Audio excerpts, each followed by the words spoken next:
So here's a bit of an unusual one for you. The calf behind me, who's called Samaritan, has got crazy long feet for a calf of her age. She's only about 10 or 11 weeks old. She's had some sort of problem that has caused this mess. It's my job to make her a lot more comfortable than she currently is. So let's crack on and see if we can get that done. So this is a farm that we visit every 4 weeks, and someone who is really making a huge effort to make sure his cow's feet can be as good as possible. This little calf, however, has had something go wrong with her. Probably an infection called navel ill or calf ill or joint ill when she was younger. She is still very young right now, but it's very, very unusual for a calf of this age to have problems like this. As you can see, she clearly will not fit in our crush. It wouldn't be safe for us to put her in the chute, so we decide to halter her up, tie her feet together, and use a bit of manpower. Then it's on with the task of being as careful as we possibly can be to get her feet back to the correct angles. Right now, because of all of this overgrowth, her feet are hitting the ground at the wrong angle and it's causing her a lot of pain, and it's actually exacerbating the poor horn growth and formation. So without further ado, let's crack on and do the best job we possibly can for this little calf. I've got this picture in my mind. It's just the two of us, just the two of us. But I know I have to try to let her go, because she won't be mine. I listen when she talks, I watch her when she walks. She's giving me these feelings that never felt before, but she will never know that I love her so well. She's with somebody else and I will have to let her go. She will never know, never know, she will never know. Pinning this little heifer calf down like this looks horrendous. It looks cruel and brutal. It really does, but trust me, she is not being harmed in any way, but she is frightened because she's not used to being in a situation like this. We are doing everything we can to hold her as still as possible and keep her as calm as we possibly can. But she is an animal and we are humans, and she's not used to this being done. However, that being said, what are the alternatives? We don't have a crush that would fit her because she's far too small and it would be dangerous to try to. We can't knock her out using general anaesthesia because that would be dangerous for her. And we can't just get her to lift her feet up like a horse would because she's not halter trained in any way. All of that being said, this is a particularly hard way to trim any animal, especially a baby calf who's trying to wriggle and get free. I'm trimming her foot at a completely different angle for me. She's a completely different size to the cows that I usually trim, and the interior anatomy of her foot has changed because of that joint ill, so her bones could be rotated, and I'm not exactly sure of what the constraints I have to work to are. So I'm constantly checking the angle, I'm constantly checking how hard and how firm the horn is, and I'm constantly making sure that there are no signs of the horn thinning out too much.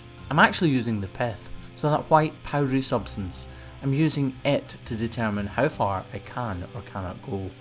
And then I need to make sure that I've balanced the feet and that they're as flat, even and level as possible before continuing and moving on to the next foot, which is quite a bit worse than this one.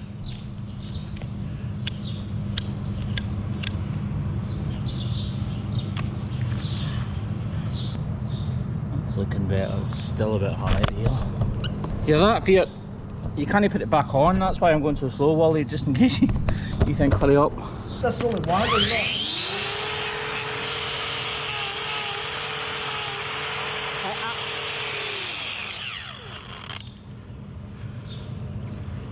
Yep, that's that in done.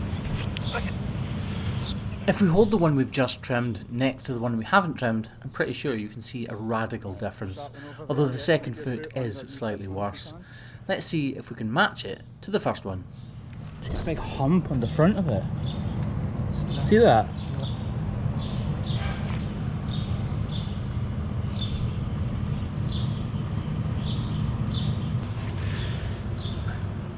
Hopefully from the sound the nippers make and the stresses I'm having to put through the shafts of them, you'll appreciate just how hard her feet are. That's because she's in a dry environment in this straw bedded pen, which is the best place for her to be, but it means that my work is exceptionally hard because of it.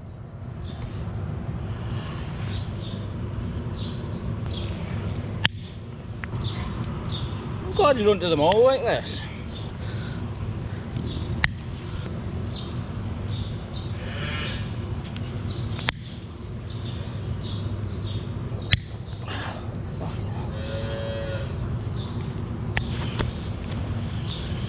When calves are first born, they're born with very soft, slippery and pliable feet.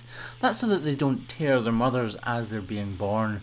And then their feet harden up really rapidly. Calves can walk within the first hour or so of being born. They do wobble a little, but they definitely can still walk, and their feet need to harden up as quickly as possible. They harden up by drying out and the soft outer exterior falls away. This calf's feet, however, are exceptionally hard, as you can hear the shards of hoof horn splintering off as I'm using the grinder.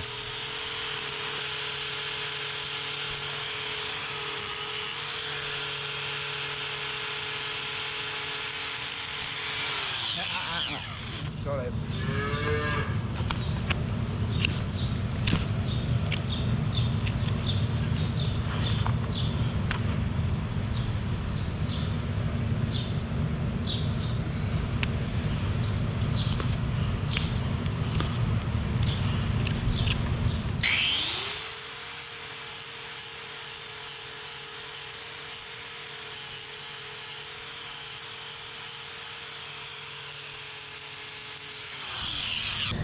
Definitely doesn't look perfect, but it looks a lot better than it did.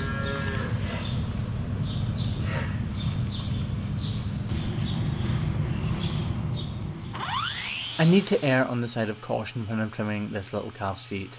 If I take too much off, the detriment and cost to her future would be absolutely colossal, which is why I try to get as close as I can, then check, then take a little bit more off and recheck before moving on to the next foot. We're tying her back legs now so that we can move on to her front legs. We don't want her to thrash around because she could hurt us, hurt herself, and I could easily make a mistake with the grinder.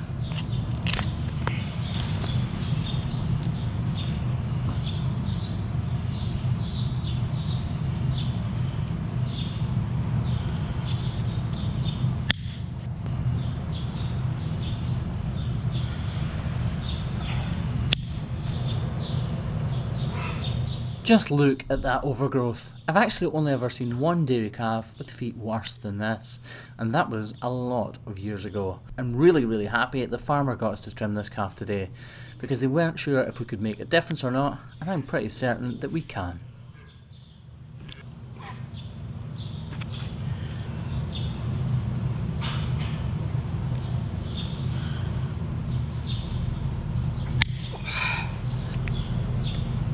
We'll charge by the hour for this Shinkai.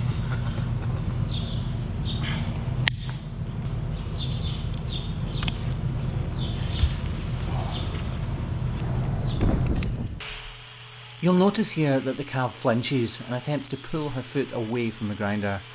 It's very unlikely that this is hurting her in any way, but imagine the feeling of a grinding disc running up and down your toenails. I'm pretty sure you would pull your foot away too. So I need to take my time, reset, and start again once she's calmed down.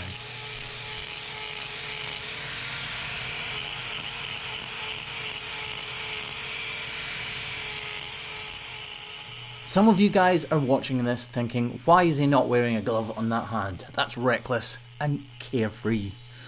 But actually, the reason I'm not wearing a glove is because I have a better feel for everything that's happening when my glove is off. I can feel exactly what the grinder's doing because I'm able to read it much more accurately, and the gloves are not dampening down any of the feedback I'm getting through the blade. Yes, I am kind of putting the trim as a priority over my safety, but for me, that's the important thing here. It's risk over reward, and I believe this risk is pretty minimal compared to the rewards we can gain by doing this calf a good service.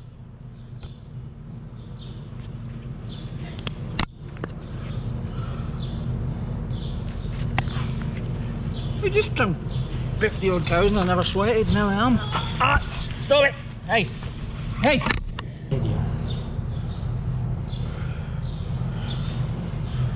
Difficulty is because they're twisted inside, it's not like a normal shaped foot.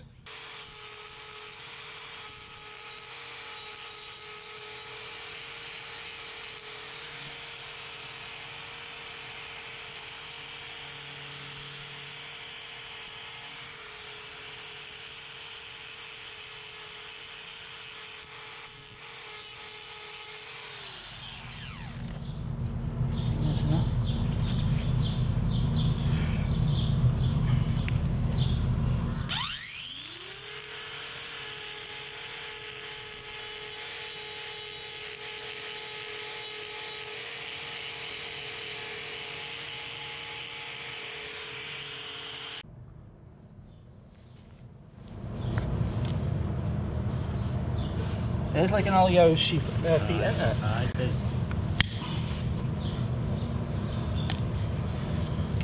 Ready to get cuddled over.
She must be starting to like it, she's lying still.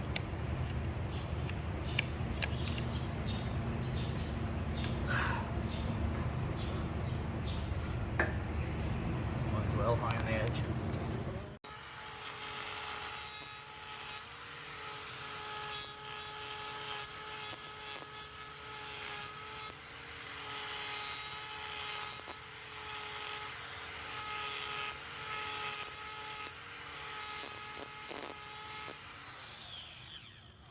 I think that's about us.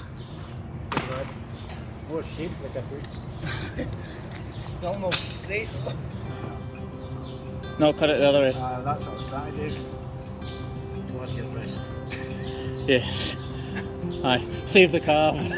Sacrifice yourself, Craig. What's that? You think it'd be better in wee cubicles where mates, where she's actually walking young people? Probably now that she's been trimmed. Yeah, probably now. I would have said when she was in here and her feet were long, no. But because it would have been putting pressure on the wrong places, but now.